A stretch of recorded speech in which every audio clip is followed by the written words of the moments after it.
네, 기도하고 시작하겠습니다. 하나님 감사합니다. 주님께서 은혜 주셔서 또 오늘 이렇게 하나님 말씀을 공부할 수 있게 하여 주시니 감사합니다. 우리가 이 시간 지옥에 대해서 생각해 볼 때에 하나님께서 은혜 내려 주셔서 예수 그리스도께 잘 피하는 그런 시간 될 수 있도록 도와주시고 예수 그리스도를 더 힘있게 의지하게 하여 주시옵소서. 예수님의 이름으로 기도하옵나이다. 아멘. 네, 오늘은 이제 지옥에 대하여인데요. 이게 이 주제여서 그런지 여러 가지 이렇게 좀 말썽이 좀 있는 것 같아요. 네, 지옥에 대하여. 그 지옥에 대하여 처음 구약과 중간기 문헌에 대해서 좀 살펴보고자 합니다. 처음에는 이제 서론을 살펴볼 거고요. 그 다음에는 스올 문제를 좀 살펴볼 거고, 구약 성경에 나오는 심판에 대해서, 신구약 중간기 문헌에 나오는 악인의 운명에 대해서, 그 다음에 그 진노한 하나님의 손 안에 있는 그 죄인들이라는 그 조나단 에드워즈의 설교문 있잖아요. 그거를 조금 살펴보고요. 그 다음에 그러면 우리가 어떻게 지옥을 피할 수 있을까? 중보자를 의지해야 되는데 그것에 대해서 좀 살펴보고, 그 다음에 과제를 생각해보고 생각할 과제에 대해서 과제를 내드리고 이렇게 끝내려고 합니다. 자, 그럼 그 다음 여러분 여기가 이제 지옥이라고 이렇게 그림을 좀 가져왔는데요. 지옥은 생각만 해도 되게 끔찍하죠. 근데 지옥은 우리가 다 잘 아시는 대로 의식을 가진 채로 영원히 고통당하는 곳이죠. 이게 그 성경이 우리에게 가르쳐 주는 거예요. 그런데 이렇게 하니까 이게 참 하나님이 사랑이시지 않느냐 하면서 사람들이 생각을 하는 거예요. 성경이 말씀하는 대로 믿지 않고 사람들이 생각을 하면서 사랑이신 하나님이 사람을 영원히 그렇게 지옥 형벌 가운데 두실 수가 없다라고 이제 자꾸 생각을 하는 거예요. 이게 성경적이 아닌 거죠. 그래서 그런 이제 논쟁들이 조금씩 생겨나기 시작했습니다. 그래서 이제 조건주의, 절멸주의 뭐 이런 다른 입장들이 생겨나기 시작했는데요. 조건주의는 뭐냐면 어떤 조건을 충족하면은 지옥의 형벌이 끝난다 뭐 이런 거예요. 절멸주의는 뭐냐면 그 영혼과 육체가 아예 없어진다. 악인의 존재가 완전히 없어진다. 뭐 이런 뜻이에요. 지옥이 영원한 곳이다. 영원한 그 의식을 가진 상태로의 그 영원한 고통을 당한다라고 하면은 굉장히 무섭고 하니까 그것을 어떻게 해서든지 완화하려는 거죠. 그래서 이들이 주장하는 바는 지옥은 영원한 곳이 아니라 종점이다. 지옥의 형벌은 유한하지만 형벌의 결과는 영속적이다. 이게 무슨 소리냐면 이 형벌의 결과는 영속적이니까 이 형벌이 이렇게 좀 한정되어 있어도 되지 않느냐. 그래서 성경을 그런 식으로 막 해석하는 거예요. 그 다음에 버림받은 자는 단지 존재를 멈추게 된다. 이게 절멸이잖아요. 멸절, 절멸, 없어진다. 이렇게 이제 주장하는 겁니다. 그리고 3번, 지옥에서 의식을 가진 채로 당하는 형벌은 영원하지 않다. 한시적이다. 이렇게 주장하는 거예요. 근데 이에 대해서는 그 다음 시간에, 그러니까 다음 장은 다음 시간에 조금 더 자세하게 살펴볼 예정입니다. 그러면 우리의 초점은 뭐냐면 성경은 무엇이라고 말씀하는가? 이게 우리의 초점이에요. 성경은 무엇이라고 말씀하는가? 이게 우리의 초점입니다. 그래서 이제 스올을 우리가 한번 생각해 보면 스올은 어떤 곳인가? 구약에서는 지옥이라는 단어가 안 나오고, 그러니까 이제 지옥을 좀 지칭할 수 있다라고 하는 단어가 스올이거든요. 신약에서는 하데스라는 단어랑 게헨나라는 단어가 나와요. 그래서 게헨나는 통상적으로 지옥이라고 보고 하데스는 음부라고 보거든요. 근데 여기서는 그냥 스올이라고 나옵니다. 스올은 죽은 자가 가는 곳이에요. 그리고 여기서 영원한 형벌의 그런 개념이 구약에 잠깐 나오긴 하지만 그것이 다 죽음이랑 연결이 돼요. 그래서 그 스올이 어떠한 뜻인가를 논쟁을 좀 살펴볼게요. 이게 성경신학적 논쟁입니다. 자, 스올은 단순히 죽은 자의 영역이다. 이렇게 하는 것이 이제 통상적으로 우리가 알고 배우는 거예요. 제가 계속 말씀드렸죠. 스올은 죽은 자의 영역이다. 근데 이에 대해서 반론을 펴기를 존스턴이라는 사람이 스올은 주로 악인의 운명을 묘사하는 문맥에서 등장한다. 믿음의 사람인 경우 하나님의 심판을 연상시키는 역경에 처해 있을 때 스올이 등장한다. 이제 이렇게 존스턴이 주장을 합니다. 그러니까 이 스올이 악인만 가는 곳이다 이렇게 주장을 하는 거예요. 근데 이 주장이 옳으냐 했을 때는 꼭 그렇지는 않다라는 거죠. 재반론이죠. 재반론을 보시면 시편 89편 48절에 누가 살아서 죽음을 보지 아니하고 자기의 영혼을 스올의 권세에서 건지리까 이렇게 하면서 모든 사람이 다 스올의 권세 안으로 들어간다. 죽음 가운데로 들어간다. 이렇게 나오죠. 그 다음에 전도서 9장 10절에 보면은 내 손이 이를 얻는 대로 힘을 다하여 할지어다. 내가 장차 들어갈 스올에는 일도 없고 계획도 없고 지식도 없고 지혜도 없음이니라. 그러니까 모든 사람이 다 스올에 들어간다. 이것이 전도서에서 가르치는 바입니다. 자, 그러면은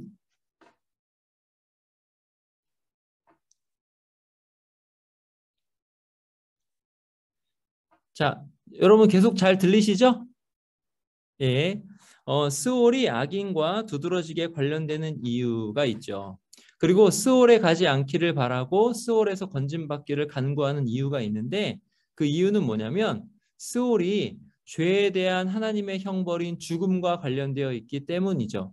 그래서 우리가 정리를 하자면 어떻게 정리할 수 있냐면 스올은 죽은 자들이 가는 곳이다 이렇게 되고 스올은 죽음과 연결이 된다. 구약 성경에서 지옥을 가르치는 그 문맥에서 스올이라고 할 때는 죽은 자가 가는 곳이다. 이렇게 돼서 음부라고 번역하는 것이 맞다. 이제 이렇게 정리해 볼 수 있습니다.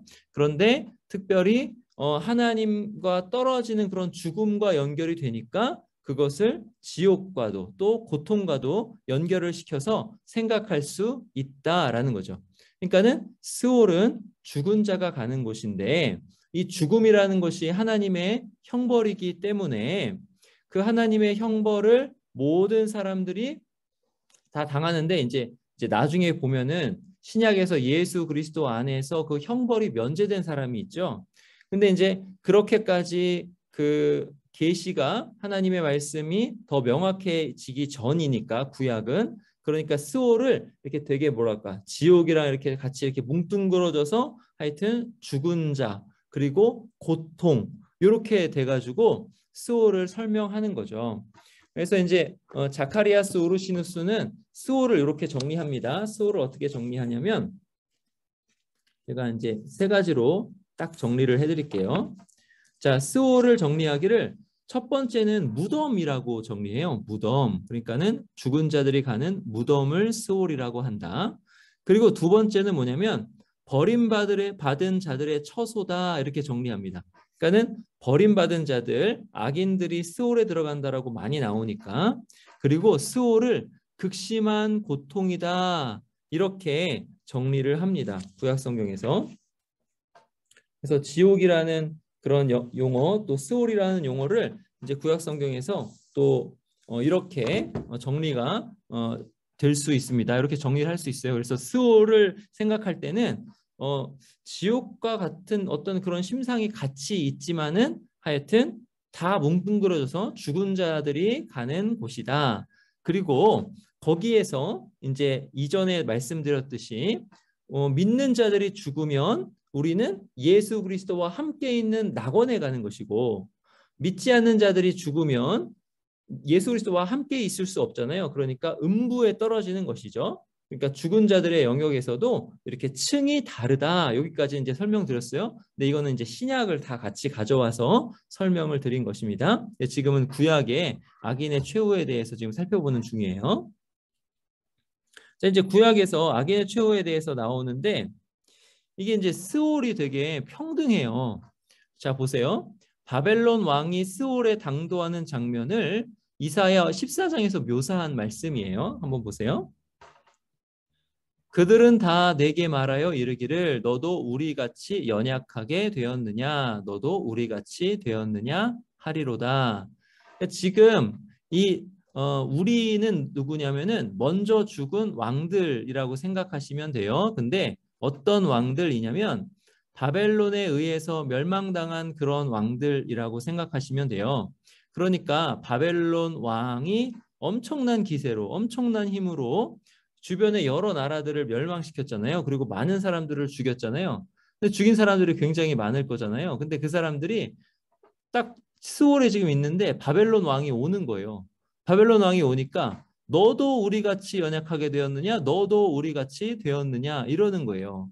여러분, 중보자 예수 그리스도 없이 우리를 스월의 권세, 좀 더 나아가서 구약의 표현대로 하면 지옥의 권세에서 구원할 것은 아무것도 없어요.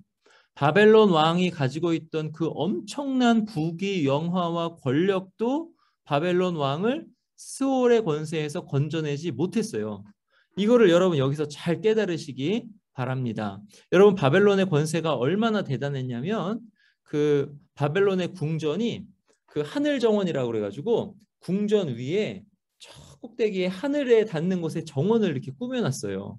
그리고 바벨론 그 성벽이 뭐냐면 성벽이 어떻게 되어 있냐면 마차가 8차선 도로 그러니까 8차선 도로가 성벽 위에 이렇게 놓아져 있을 정도로 성벽이 그렇게 크고 웅장하고 성문이 웅장하고 그 옆에 이제 그 물을 다 끌어다가 그렇게 멋진 궁전을 지어놓은 그 바벨론이거든요. 대단합니다. 세계의 불가사리 안에 불가사의 안에 들어갈 정도로 대단한 그러한 궁전이었어요. 엄청난 문명 그리고 엄청난 부귀 영화를 누렸던 바벨론입니다. 세계 대제국을 건설했던 바벨론이에요. 근데 그 바벨론 왕의 권력과 그 부귀 영화가 그를 스올에서 건져낼 수 없었다라는 거죠.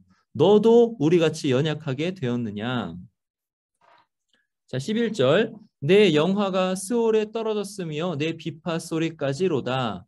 구더기가 내 아래에 깔리며 지렁이가 너를 덮었도다. 어떤 스올의 이미지가 조금 이제 좀 그려지시죠. 구더기와 지렁이. 근데 이게 나중에 가면 구더기가 죽지도 않는다. 뭐 이렇게 이제 나오는 그러한 말씀이 있어요. 그러니까 이게 저 밑에 스올의 밑바닥에 팍 깔려 있는 거죠. 그 엄청난 권세를 가졌던 바벨론 왕이 너 아침의 아들 계명성이여. 계명성은 이제 아침에 떠오르는 샛별을 뜻해요. 금성이죠. 아침에 막 찬란하게 빛나는 새벽기도 오고 갈 때 이렇게 빛나는 별이 있어요. 계명성. 너 아침의 아들 계명성이여. 근데 이제 계명성을 볼 때는 주님이 샛별같이 이렇게 떠오르신다. 이게 뭐냐면 그 종말에 우리 주님께서 다시 오실 그것을 바라볼 때도 저 샛별을 바라보거든요. 근데 하여튼 이 아침의 아들 계명성이요라고 하는 것은 뭐냐면 그렇게 스스로 자기를 높인 거예요. 하나님처럼 높인 거예요. 어찌 그리 하늘에서 떨어졌으며 바벨론 왕이 하늘까지 높였는데 자기를 그렇게 하늘에서 떨어졌는 거예요. 너 열국을 엎은 자여 어찌 그리 땅에 찍혔는고. 열국을 엎으면서 그렇게 큰 권력과 권세를 가졌는데 땅에 팍 찍힌 거예요. 내가 내 마음에 이르기를 내가 하늘에 올라 하나님의 뭇별 위에 내 자리를 높이리라. 이렇게 뭇별 위에 자리를 높여서 쫙 계명성 하면서 이제 높이리라 그랬다는 거죠.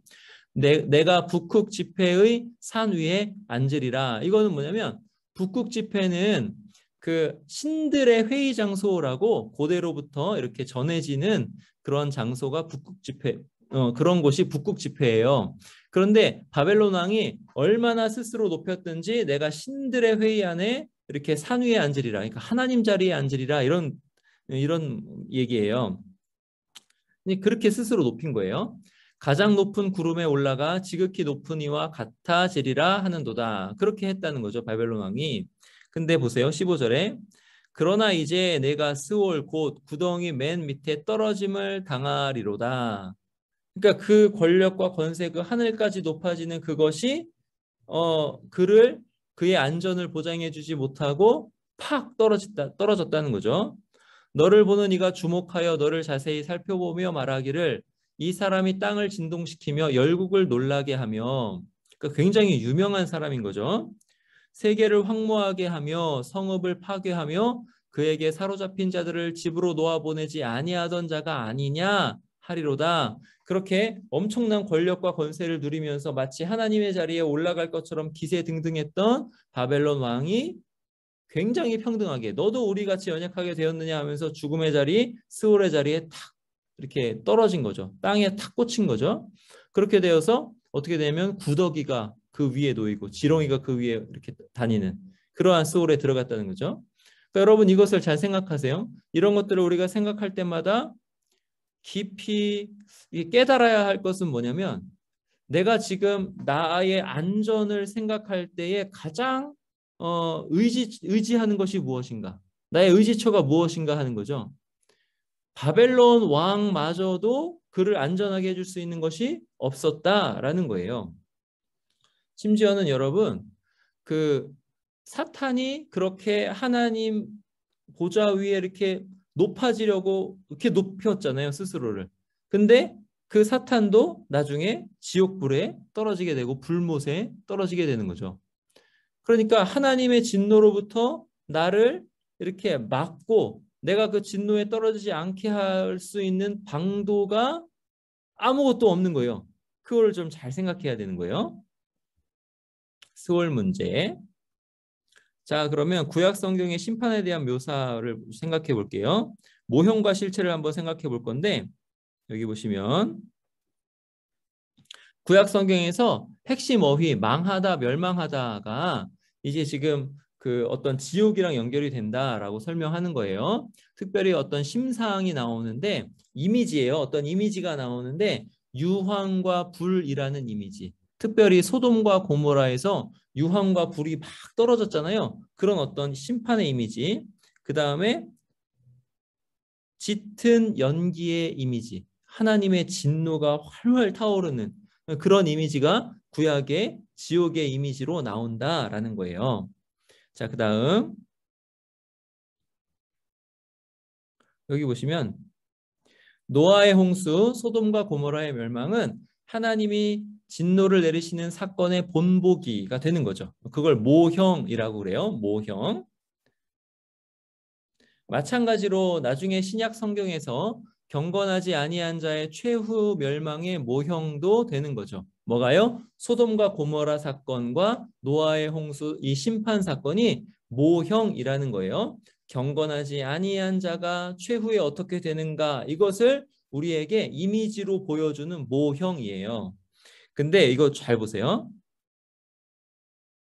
여기서 중요한 것은 실체는 모형을 훨씬 능가한다는 거예요. 그러니까 예를 들어 볼게요. 실체는 모형을 훨씬 능가한다. 예를 들어서 흠없는 짐승의 피의 실체는 뭐냐면 온전하신 하나님 아들의 대속의 피예요. 그러니까 흠없는 짐승의 그 순결해 보이는 그 피는 모형이고 정말로 흠없으신 아들 하나님, 그 하나님의 아들이 흘리는 대속의 피가 실체라는 거죠. 이 훨씬 능가하죠. 그렇다면 노아의 홍수와 소돔과 고모라의 불, 유황 심판 무섭죠. 여러분 구약 성경을 보면 무서워요. 그리고 나중에 요한계시록에서 나오는 이미지들도 굉장히 무섭잖아요. 근데 그것도 무서운데 하나님의 지옥 심판은 얼마나 더 무서울까? 하나님의 그 무한 진노로 내려지는 그 지옥 형벌은 얼마나 더 무서울까? 이것을 생각해 보셔야 돼요. 그래서 여러분, 지옥을 생각하는 것이 우리 신앙에 유익합니다. 근데 이것이 어떻게 유익한지는 숙제예요. 근데 지옥을 생각하면 생각할수록 우리의 믿음에는 굉장히 유익합니다. 지금 지옥을 생각하도록 지금 제가 자꾸 말씀드리는 거예요. 노아의 홍수와 소돔과 고모라의 불과 유황 심판도 무서운데 근데 이거는 모형이잖아요. 이미지. 그 모형도 무섭잖아요. 근데 실체는 훨씬 더하다고 그랬죠. 그 하나님의 형벌은 얼마나 더 무서울까라는 거죠. 그러면 그 노아의 심판 그리고 그 소돔과 고모라의 심판을 한번 생각해 봐야 되겠어요. 그걸 생각하면서 이들이 왜 도대체 심판을 받았는가라는 것을 생각해 봅시다. 여기 보세요.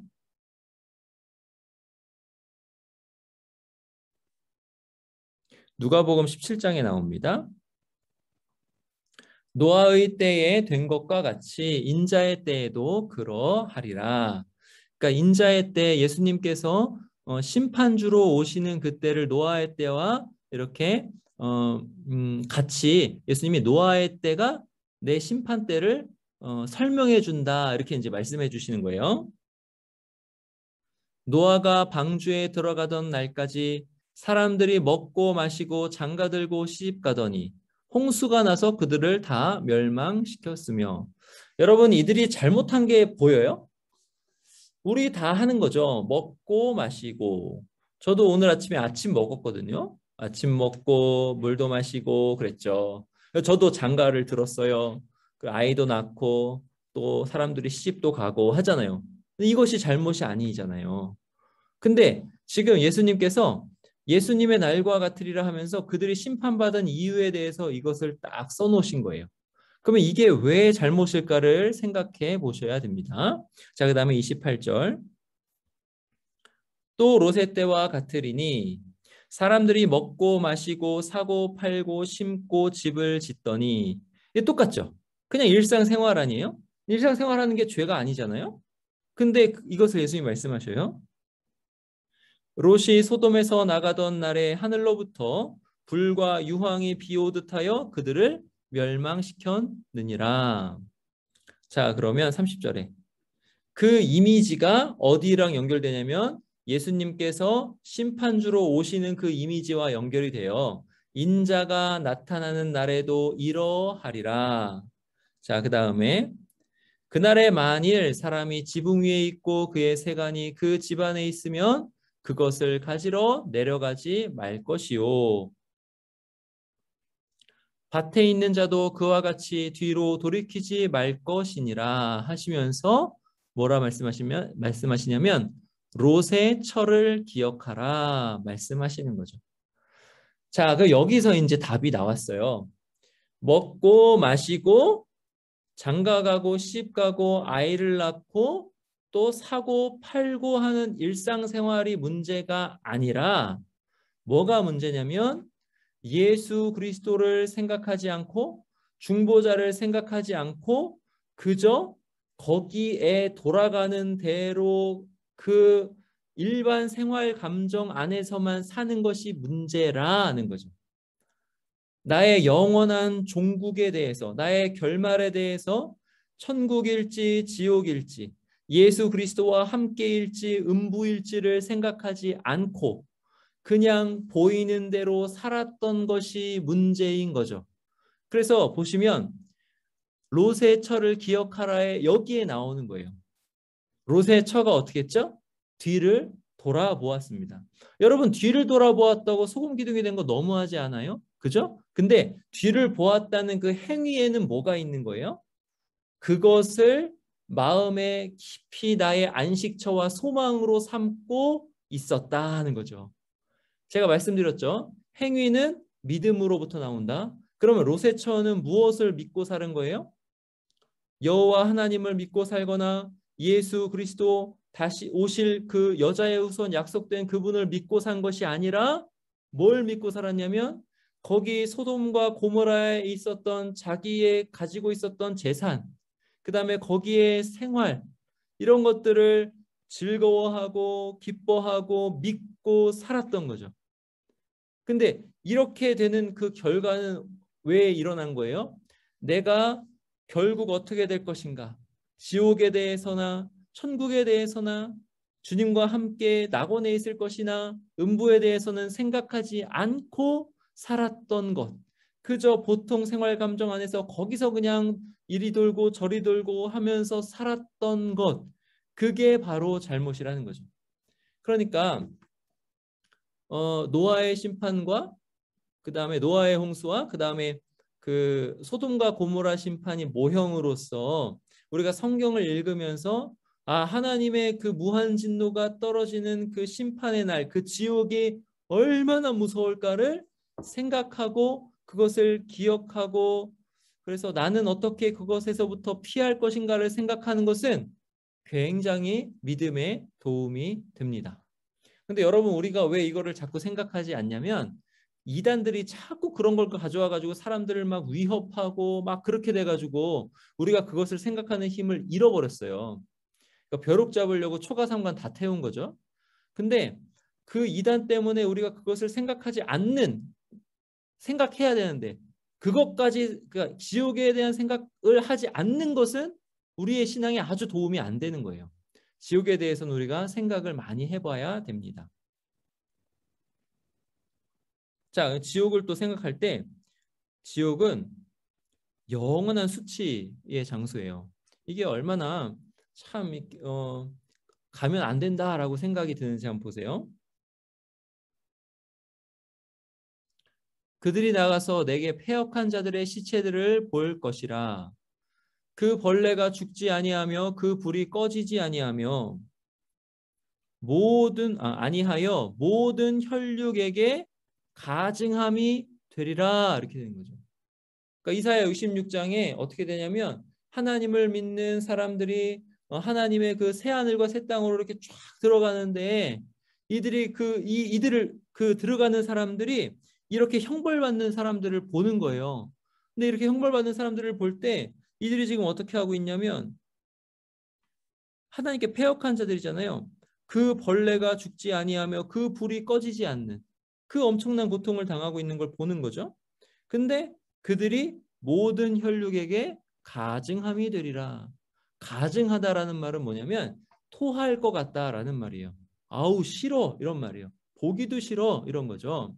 이게 이제 조금 더럽긴 하지만 여러분들이 그 화장실에서 볼일을 보신 다음에 물을 내리기 전에 느끼는 그런 가증함. 빨리 물 내려버려야지. 뭐 이런 거랑 비슷한 거예요. 그러니까는 너무 가증한 거예요. 근데 그런 가증한 대상이 된다고요. 이 지옥에 들어가면. 얼마나 수치예요, 그게. 굉장한 수치입니다. 영혼의 수치가 되겠죠. 자, 그다음에 땅의 티끌 가운데서 자는 자 중에서 많은 사람이 깨어나 영생을 받는 자도 있겠고 수치를 당하여서 영원히 부끄러움을 당할 자도 있을 것이며 이 지옥 형벌이 얼마나 무섭냐면은 그 육체의 고통, 영혼의 고통은 말할 수 없이 큰데 여러분 영혼의 고통이 훨씬 클 거예요. 어떤 영혼의 고통이냐면 그때 목사님이 설교하실 때 정말 제대로 듣고 예수님을 의지할 걸. 성령님께 간절히 구해서 회심시켜달라고 성령님께 매달릴 걸. 이런 후회가 얼마나 크겠어요. 점점 그 후회가 너무나도 큰 거예요.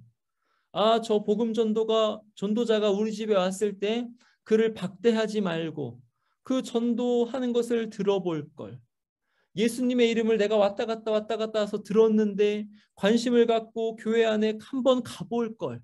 이런 후회가 얼마나 막심하겠어요. 그러니까 그게 영혼의 고통으로 엄청나게 짓누르는데 그것이 또 영원한 부끄러움으로 그것이 이렇게 되는 거예요. 그러니까 우리가 지옥을 지금 생각해 보고 있는데 얼마나 거기서 피해야 될 것인가라고 하는 거죠. 구약 성경에 그렇게 그 심판에 대해서 이렇게 묘사한다는 거예요. 자, 그러면 신구약 중간기 문헌에 나오는 악인의 운명에 대해서 생각해 볼게요.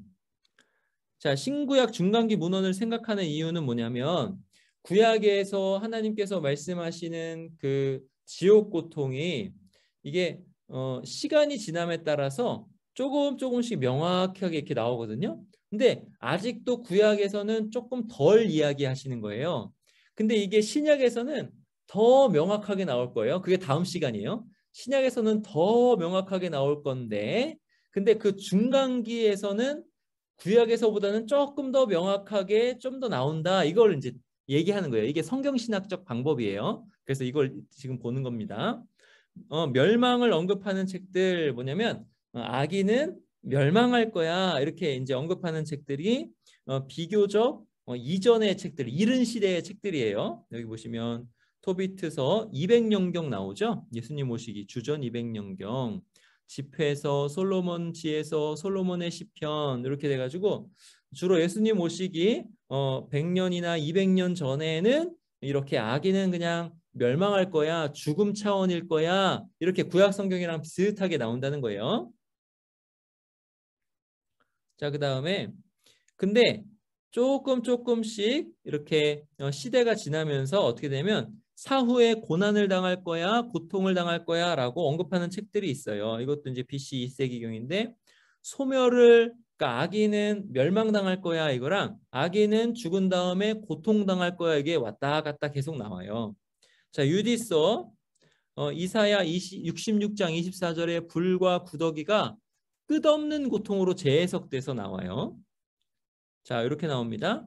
전능하신 주님이 그들의 육체에 불과 구더기를 보내신다. 그러니까 이사야 66장 24절 말씀을 이렇게 가져와서 이야기하는데 이걸 어떻게 설명하냐면 그들은 영원한 고통으로 통곡하리라. 죽어도 영원히 고통받는다가 조금씩 드러나기 시작해요.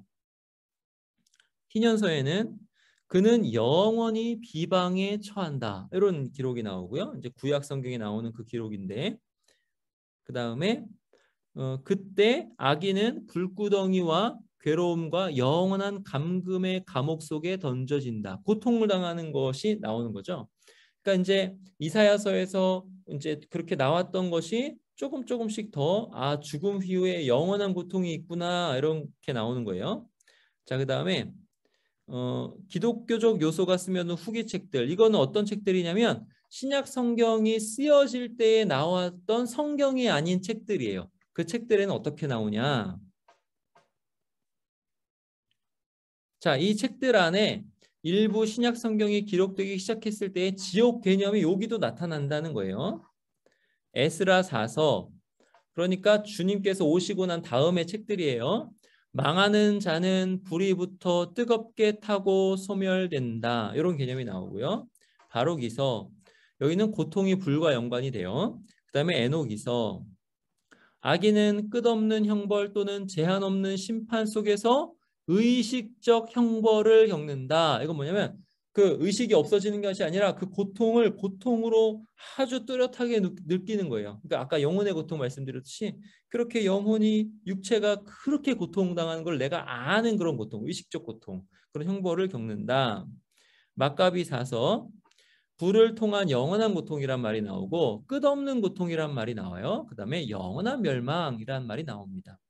그 다음에 모든 시간에 걸쳐 너를 놓아주지 않을 깊고 영원한 불과 괴로움, 이런 말이 나오는 거예요. 그러니까 점점 이 지옥의 개념이 구약보다는 신약이 명확하게 나오는데 점점 이 계시가 명확하게 나오는 거예요. 그럼 여러분 신약에서는 더 명확하게 우리가 살펴볼 수 있을 것입니다. 그거는 이제 신약은 다음 시간에 살펴볼 거예요.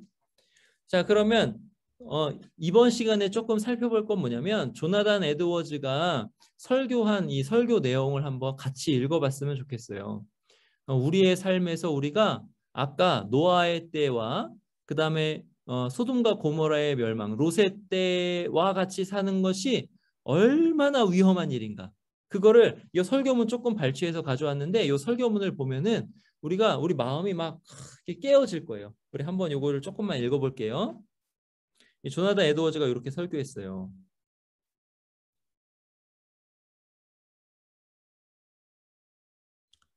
여러분이 아침에 일어나서 지옥에 떨어지지 않은 것은 하나님이 손으로 여러분을 붙들고 있기 때문이지 다른 이유는 없습니다.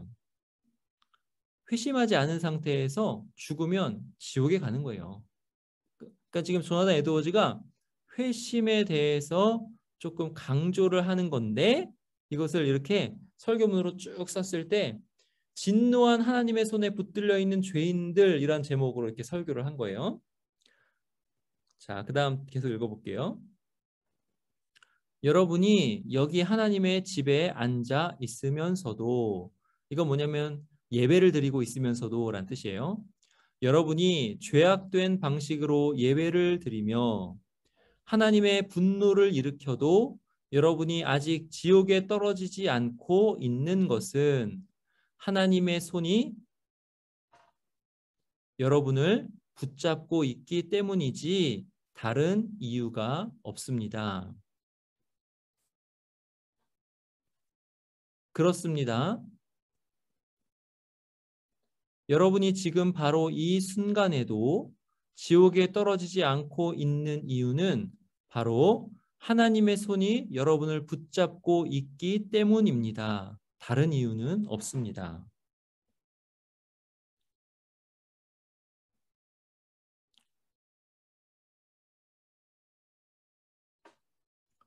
오 죄인들이여, 여러분이 처해 있는 무서운 위험을 생각해 보십시오. 여러분이 하나님의 손에 매달려 있는 곳은 진노하는 큰 용광로요, 넓고 바닥이 없는 구덩이며 진노의 불로 충만한 곳입니다. 하나님의 진노는 지옥에 있는 저주받은 많은 사람에게 타오르듯이 지금 여러분에 대해서도 활활 타오르고 있습니다. 여러분은 가느다란 실에 매달려 있는데 하나님의 진노의 불이 타오르면서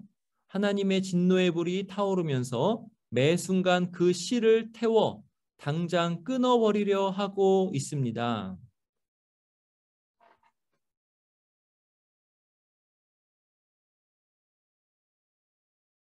여기가 중요해요. 그런데 여러분은 중보자에 대해서는 아무런 관심도 없으며 여러분 자신을 구하기 위해 붙잡을 수 있는 것이 하나도 없고, 그러니까 이제 아까 제가 말씀드린 거죠. 그냥 일상생활 감정에 푹 젖어서 중보자에 대해서 내가 어떻게 이 하나님의 진노를 피할 수 있을까에 대해서 생각함이 하나도 없이 그냥 살고 있는 것을 지금 조나단 에드워즈가 딱 꼬집고 있는 거예요. 자, 중보자에 대해서는 아무런 관심도 없으며 여러분 자신을 구하기 위해 붙잡을 수 있는 것이 하나도 없고 그냥 생활 감정 가운데 있으니까요. 진노의 불길을 피할 곳도 전혀 없으며 바벨론 왕도 피할 수 없었습니다. 그것도 전혀 없으며 여러분은 하나님이 한순간만이라도 여러분을 붙잡도록 할 만한 것, 그러니까 이게 뭐냐면 의로운 삶이에요. 우리 안에 의로운 삶이 있는가? 그게 하나도 없어요. 을 한 적도 없었고 할 수도 없습니다.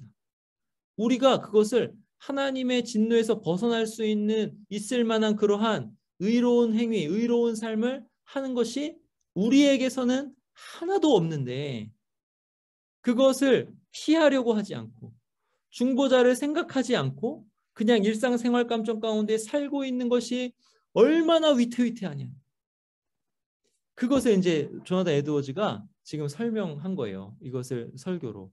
여러분 실제로 이 설교를 듣고 많은 사람들이 회심하고 부흥이 일어났습니다. 그럼 여러분 우리가 어떻게 이 지옥의 불길을 피할 수 있을까요? 하나님의 그 무한한 진노의 불길을 어떻게 피할 수 있을까요?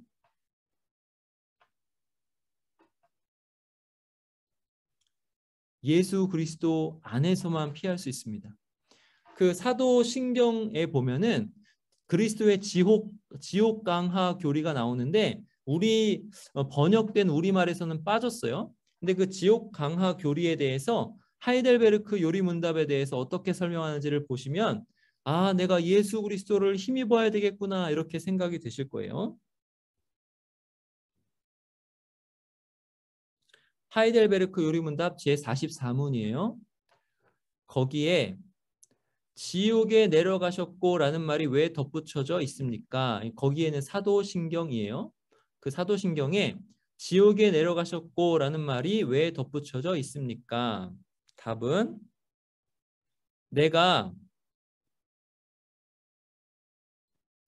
크나큰 시험을 받을 때라도 나의 주 예수 그리스도께서 고난을 당하시는 동안 내내,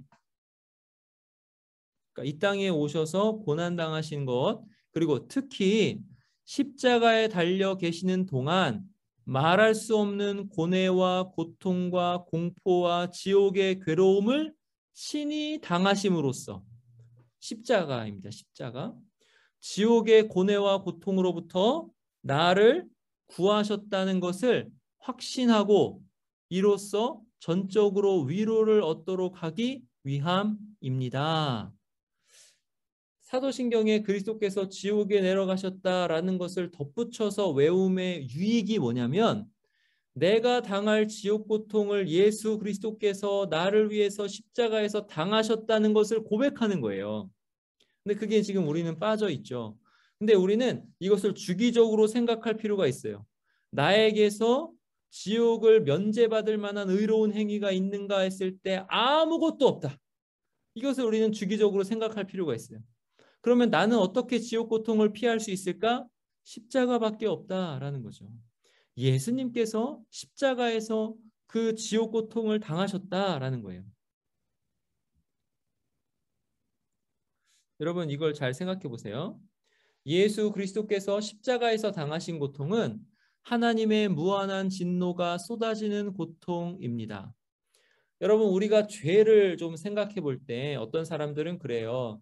70년 죄를 지었는데 어떻게 영원히 형벌받으면서 영원히 고통을 당하게 하냐.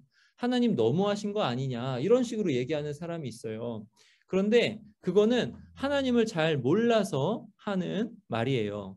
여러분 죄는요. 죄의 대상에 따라서 그 죄의 받아야 될 죄의 무거운 것이 달라집니다. 여러분 지나가던 강아지 이렇게 지나가다가 침을 딱 뱉었는데 지나가던 강아지한테 맞았어요. 그럼 우리가 뭐 형벌을 받습니까? 받지 않죠. 혹시 개 주인이 뭐라 그러면 아 미안하다고 이렇게 하면 되죠. 그런데 침을 딱 뱉었는데 군대에서 이등병이 침을 딱 뱉었는데 지나가던 장군이 침을 맞았어요. 여러분 어떻게 될까요? 영창을 갑니다. 그렇게 되면 상관모욕죄가 되는 거예요. 상관모욕죄. 그럼 옛날에는 어떻게 했어요? 옛날에는 왕에 대해서 역모를 꾸미면 가족까지 다 죽여버렸죠. 근데 죽이는데 어떻게 죽였냐면 그냥 죽은 다음에도 부관 참시 뭐 이런 거 들어보셨잖아요. 그 시체를 막 토막내서 막 그렇게 훼손하면서 그렇게 죽였어요. 그러니까 왕에게 반역한 걸 그렇게 하는데 그럼 한번 생각해 보세요. 무한히 선하신 하나님, 그 무한하신 하나님, 무한히 높으신 하나님께 반역한 거예요. 그 하나님께 대한 반역은 어떻게 다뤄져야 될까요? 하나님이 높으신 만큼 벌을 받아야 되는 거예요. 하나님이 높으신 만큼 무한한 진노의 형벌을 받아야 되는 거예요. 그게 바로 지옥 형벌입니다. 무한한 진노를 받는 거예요. 그러니까 우리는 유한하잖아요. 우린 유한하니까 하나님이 무한한 진노를 우리에게 쏟으실 수밖에 없어요. 왜냐하면 그러지 않으시면 하나님이 아니에요. 하나님은 공의로우셔야만 하는 거예요. 하나님을 대적하는데 그래서 하나님을 대적하는 것은요 얼마나 큰 악인지 아무 선한 것도 있을 수 없는 완전히 이 피조 세계를 완전히 엉망으로 만드는 그런 악이기 때문에 반드시 처단돼야 되고 형벌받아야 되는 악이에요. 그러면 그 무한하신 하나님을 반역했잖아요. 그러면 무한한 진노를 우리가 받아야 돼요. 근데 우리가 어떤 존재예요? 유한한 존재죠. 그러니까 유한한 존재가 무한한 형벌을 받으려면 어떻게 해야 돼요? 영원히 받아야 되는 거예요. 영원히. 그러니까 영원히 고통을 받아도 그 형벌을 다 못 받는 거예요. 왜냐하면 하나님이 무한히 높으시니까. 이것을 잘 생각해 보세요.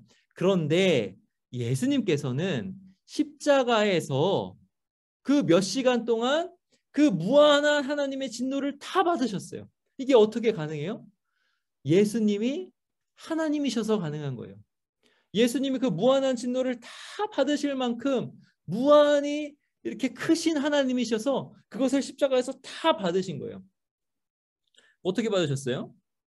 마태복음 27장 45절 이하에 제6시로부터 온 땅에 어둠이 임하여 제9시까지 계속되더니 제9시쯤에 예수께서 크게 소리질러 이르시되 엘리 엘리 라마 사박다니 하시니 이는 곧 나의 하나님 어찌하여 나를 버리셨나이까 하는 뜻이라.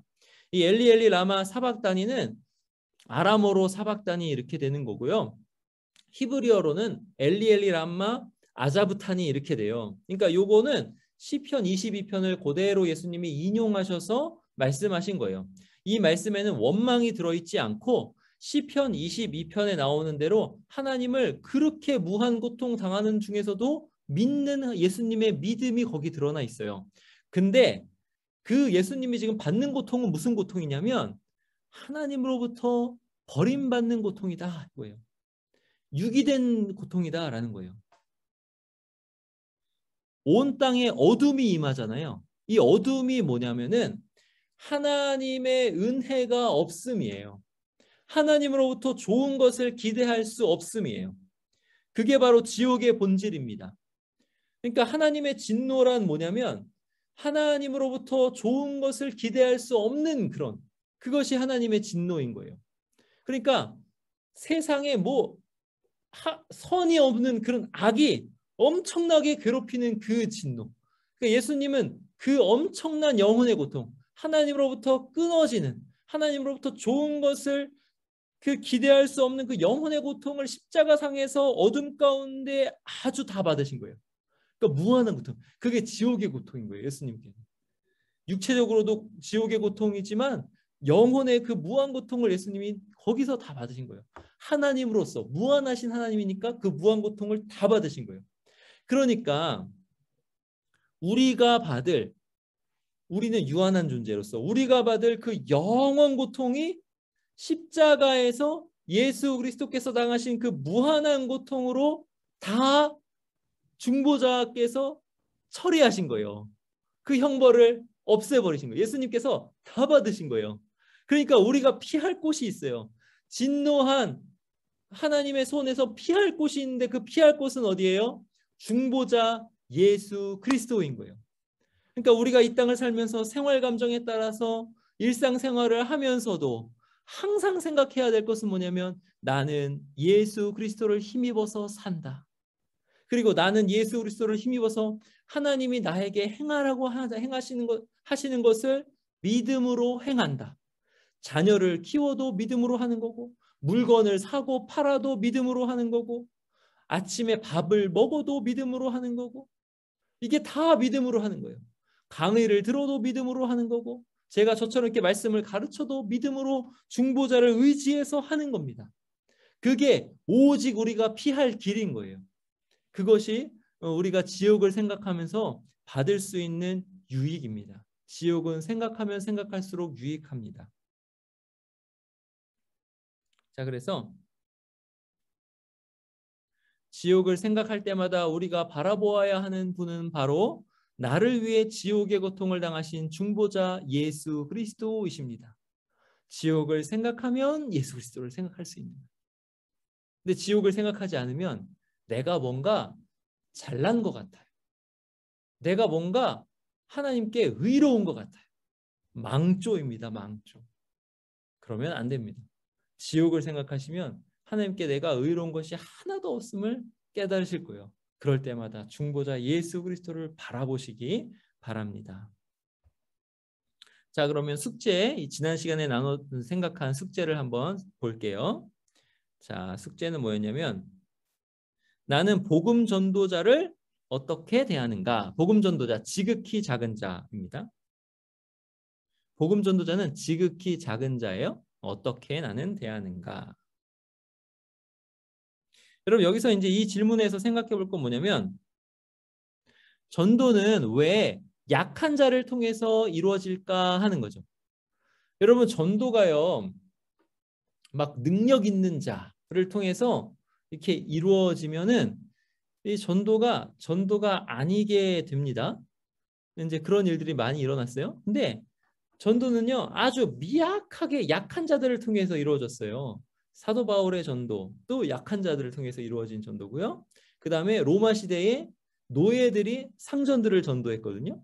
약한 자들을 통해서 전도가 이루어졌어요. 왜 그럴까? 왜 그러면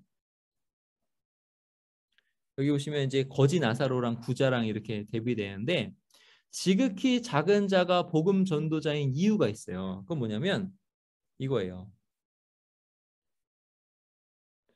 우리가 이 보배를 질그릇에 가졌으니 이는 심히 큰 능력은 하나님께 있고 우리에게 있지 아니함을 알게 하려 함이라. 복음이 약한 자들에게서 전해질 때 복음의 능력 자체로 그가 복음을 받아들여요. 그렇지 않고 복음이 강한 자에게로부터 전해지면은 강한 자의 권세 때문에 그것을 받아들이는 것이 되어서 그가 진실로 복음을 받아들였는가 하면 아닌 경우가 많아요. 그래서 복음은 질그릇 같은 질그릇에 이렇게 담겨진 보배 같은 거예요. 그래서 약한 자가 복음을 전할 때 복음 자체의 능력으로 하나님의 능력이 더욱 돋보여서 그가 복음을 받아들일 때 하나님의 능력으로 받아들인 것이다 이렇게 되는 거예요. 여러분 사마리아 여인을 통해서 전도가 됐다고요. 어떻게 보면 부도덕한 여인, 사람들이 그 사마리아 여인과 상종하지 않고 또 사마리아 여인도 사람들과 상종할 수 없어서 한낮에 물을 길러간 그 사마리아 여인을 통해서 복음 전도가 이루어지고 사람들이 믿게 되는 거예요. 약한 자를 통해서 복음이 전해지는 겁니다. 이것을 좀 잘 생각하세요. 그러면 여러분 약한 자를 통해서 이루어지는 전도에 어떻게 반응하는가, 복음 진리 말씀에 어떻게 반응하는가, 이걸 여러분 잘 생각하셔야 합니다. 그래서 이렇게 복음 전하러 오는 어떤 약한 자들에게, 지극히 작은 자들에게 그가 약하다는 것에 집중하시면 안 되고 그가 전하는 말씀, 그가 전하는 예수 그리스도에게 집중하셔야 돼요. 그래서 예수님을 받아들인다는 심정으로 그 복음 전도자를 받아들이고 그 복음 전도자에게 선대하셔야 합니다. 여보세요? 이 반응은 어떻게 해서 나의 영혼을 가르는가? 나의 영혼을 갈라버리잖아요. 그러니까 지극히 작은 자에게 하지 아니한 것이 예수님에게 하지 아니한 것이 돼서 영벌에 들어가잖아요. 그러니까 이 반응 잘 생각하셔야 돼요. 이 반응 그런 반응이 있죠. 복음을 전하면 아주 헐벗고 굶주린 그런 사람들이 복음을 전하면 아유 당신이나 잘 사세요. 이렇게 이제 반응하는 것들. 그래서 사람들이 잘 살기 시작하고 또 그 물질 문명이 이렇게 막 흥왕하기 시작하면 복음 전도가 잘 안 되는 측면이 있어요. 왜냐하면 이 땅에서부터 이렇게 높고 낮음을 이렇게 해놓고 낮은 자가 와서 복음 전하면 안 받아들이는 그런 특징이 있기 때문에 그래요. 근데 하나님은 그렇게 복음이 전해지도록 하세요. 이게 참 그렇습니다. 그러니까 여러분이 약한 복음 전도자를 잘 대해 주셔야 합니다. 그러니까 예를 들어서 이제 어떤 목사님이 간증하는 거를 들은 거예요. 어떤 목사님이 간증했는데 그 목사님은 지금도 목사다, 그 다음에 하나님의 사역자다 이러면 그 사람을 억울하지 않게 하기 위해서 애를 너무 쓴다는 거예요. 그 목사님 밑에도 부교육자들이 많이 있거든요. 제법 큰 교회 목사님이에요. 근데 그 목사님은 사역자다 그러면 억울하지 않게 하려고 애를 쓴다는 거예요. 그러니까 사역자라고 하면은 하나님의 사람으로 하나님을 두려워하면서 본다는 거예요. 왜 그러냐 했을 때 그분이 어렸을 때 교회에서 싸움이 났대요. 싸움이 나면서 그 목사님을 내쫓자 이렇게 해가지고 목사님 내쫓는 파들이 있었대요. 근데 목사님 내쫓는 파들이 있었고 목사님 내쫓지 말라는 이제 파들이 있어서 둘이 막 싸움을 해서 결국 목사님을 내쫓는 파가 이겼대요. 그런데 이 목사님이 지금 이제 60이 넘었을 거예요. 이 목사님이 살면서 쭉 보니까 목사님을 내쫓는 파에 있었던 사람들의 결말이 어쩜 그렇게 안 좋은지 너무 두렵다는 거예요. 너무 두렵대요. 그래가지고 지금 이분이 목사님이 됐는데 이 부교육자들 그러니까는 전도사들부터 하여튼 그 누구도 억울하게 하면 안 돼가 거기 딱 있는 거예요. 왜요? 약한 자인데 그 약한 자 뒤에 누가 계시는 거예요? 하나님이 계시는 거예요. 하나님. 여기 조심하셔야 돼요, 여러분. 뭐가 중요한 거예요? 보배가 중요한 거예요. 그가 하는 하나님의 말씀이 중요한 거예요. 그래서 그 전령으로 온 사람들을 잘 대해 주셔야 되는 거예요. 이 화성교회는 정말 우리 권사님들이 잘 하고 계시어요.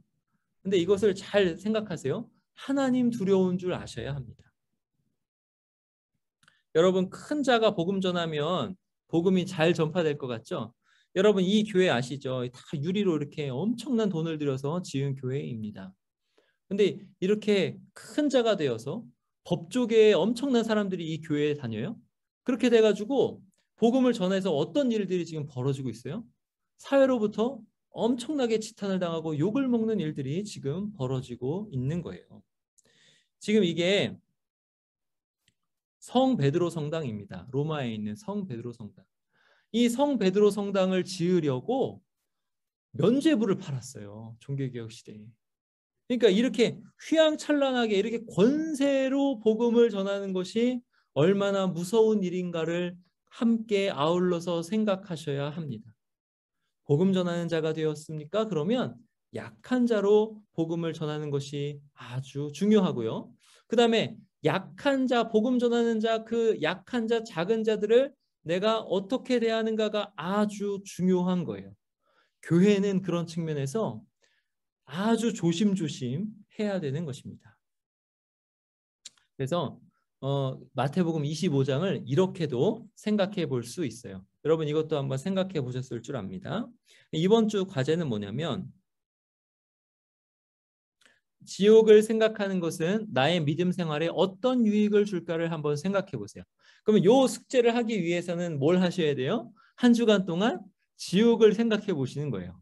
그래서 오늘 말씀 들은 대로 그 하나님의 진노가 얼마나 무서울까를 생각해 보시고 예수 그리스도가 나를 붙잡아 주시지 않고 내가 만약에 회심하지 않은 상태라면 얼마나 무서울까? 이거를 생각해 보시면서 그거를 생각하면은 하나님의 진노를 생각하면은 그게 어떤 유익으로 다가오는지 얼마나 더 내가 예수 그리스도를 딱 붙잡게 되는지 이런 것들을 한번 이번 일주일 동안 경험해 보시고 생각해 보시기 바랍니다. 네, 그러면은 기도할게요. 기도하고 말씀 또 나누겠습니다. 하나님 아버지 감사합니다. 주님께서 은혜 내려주셔서 저희가 지옥에 대해서 생각하며 중보자 예수 그리스도께서 지옥 고통을 당하신 그것이 얼마나 감사한 일인지 그리고 지옥 고통을 당하셔서 나를 건지시고자 하신 일이 얼마나 참 은혜로운 일인지를 하나님 생각하옵나이다. 그런데 우리가 그렇게 십자가를 우리에게 보여주시고 중보자를 보여주셨음에도 불구하고 생활 감정에 빠져서 믿음으로 살지 않는 그러한 우리의 모습을 봅니다. 하나님 우리의 모습을 다시 오늘 강의를 통해서 깨우쳐 주시고 하나님 우리가 지옥 고통과 그 무한한 하나님의 진노를 피하기 위해서 중보자를 믿고 살아간다는 것이 얼마나 좋은 일인지를 다시 생각하게 하여 주시고 회심하게 하여 주시옵소서. 감사드리고 예수님의 이름으로 기도하옵나이다. 아멘.